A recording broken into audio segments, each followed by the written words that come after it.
राजा पृथु बोले थे, मुनिश्रेष्ठ, आपने तुलसी के इतिहास, व्रत, महात्म्य के विषय में कहा।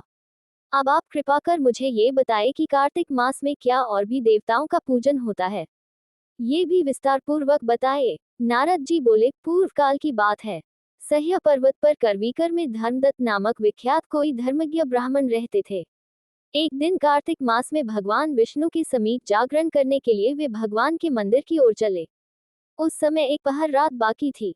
भगवान के पूजन की सामग्री साथ लिए जाते हुए ब्राह्मण ने मार्ग में देखा कि एक भयंकर राक्षसी आ रही है। उसका शरीर नंगा और मांस रहित था। उसके बड़े बड़े दांत, लपकती हुई जीभ और लाल नेत्र देखकर ब्राह्मण भय से थर्रा उठे। उनका सारा शरीर कांपने लगा। उन्होंने साहस करके पूजा की सामग्री तथा जल से ही उस राक्षसी के ऊपर प्रहार किया। उन्होंने हरिनाम का स्मरण करके तुलसीदल मिश्रित जल से उसको मारा था, इसलिए उसका सारा पातक नष्ट हो गया। अब उसे अपने पूर्व जन्म के कर्मों के परिणाम स्वरूप प्राप्त हुई दुर्दशा का स्मरण हो आया।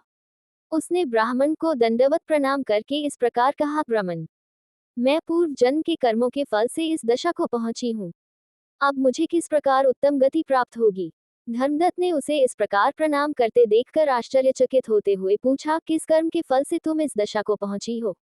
कहाँ की रहने वाली हो? तुम्हारा नाम क्या है और आचार व्यवहार कैसा है? ये सारी बातें मुझे बताओ।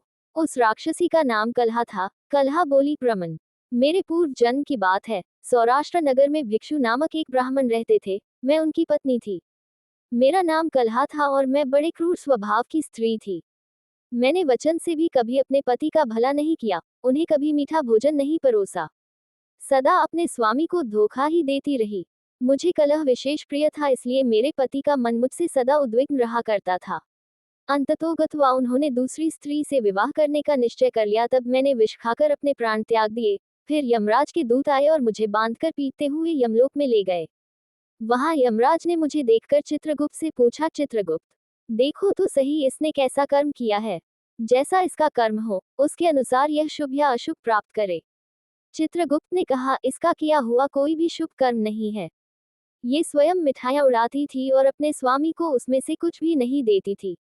इसने सदा अपने स्वामी से द्वेष किया है, इसलिए ये चमगादुरी होकर रहे तथा सदा कलह में ही इसकी प्रवृत्ति रही है, इसलिए यह विष्ठाभोजी सुकरी की योनि में रहे। जिस बर्तन में भोजन बनाया जाता है उसी में ये सदा अकेली खाया करती थी। अतः उसके दोष से यह अपनी ही संतान का भान करने वाली बिल्ली हो। इसने अपने पति को निमित्त बनाकर आत्मघात किया है, इसलिए यह अत्यंत निंदनीय स्त्री प्रेत के शरीर में भी कुछ काल तक अकेली ही रहे।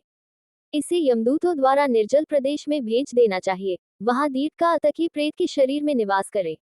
उसके बाद यह पापिनी शेष 3 योनियों का भी उपभोग करेगी। कलहा ने कहा, विप्रवर, मैं वही पापिनी कलहा हूँ।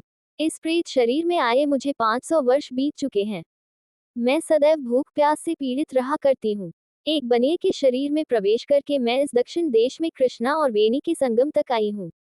ज्यों ही संगम तट पर पहुंची त्यों ही भगवान शिव और विष्णु के पार्षदों ने मुझे बलपूर्वक बनिए के शरीर से दूर भगा दिया। तब से मैं भूख का कष्ट सहन करती हुई इधर उधर घूम रही हूँ। इतने में ही आपके ऊपर मेरी दृष्टि पड़ गई।